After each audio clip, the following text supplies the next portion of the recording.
zanga ya bino fumu Chalako nganda 12 mètres vraiment tozo be la mingi na makambo etali ba maladie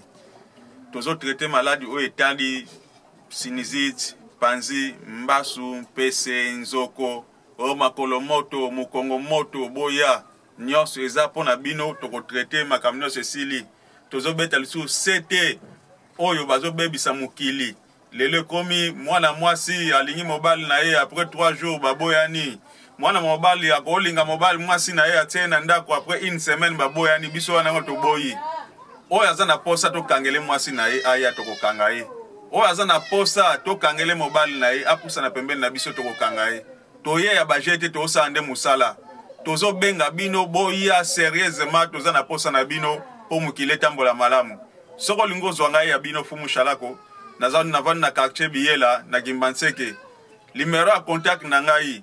081 73 19 685 nazana posa na bino boya kozwa guérison ya solo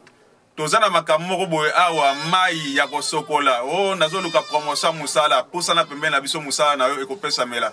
o bazwanga na musala te o na kotsa ba dossier kangama babenga ngate soko yepa na biso tokofongola dossier na yo bakobenga o bandi musala tozaka na posa ya kobongisa polobeza malamu tolobi ete oya koyika mpiko na kopusa na pembeni na biso ya komona ya minene tozana système à papier yango o moto bomonaka wapi biso nde bakolo moto o ndoki na yo obomba na kata ndako ye tokosaliseki ndoki o liboma ngo ya ndenge nini awa tozaka pona kosala po batu bakoma malamu yango nazoloba soko pusa ni pembeni na biso moto eko frapper tous les bandoki na posa na bino boya na veni mani numéro 96 awa solution de awa nde eza solution ponga moko témoignage vivante mise kufenga pendant 3 jours mbanda mtabwakela nga malade mais na seconde ngayo na omona papa olati chemise olati pantalon olati soulier ndeko nanga cameraman alati polo na jean awa eza bongo atembeza la raté problème nyonso za nango quelque soit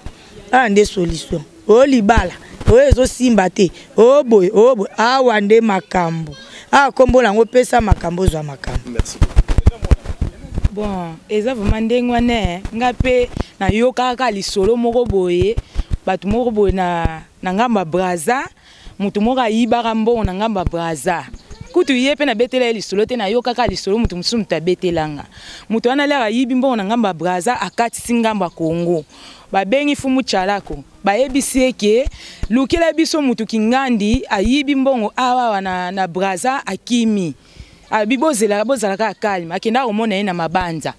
abengi bango na braza boya bokatsa Kongo mutu o ayiba mbongo na bino na ngamba braza yeyo na kangi dona yoka lisolo pa batu misusu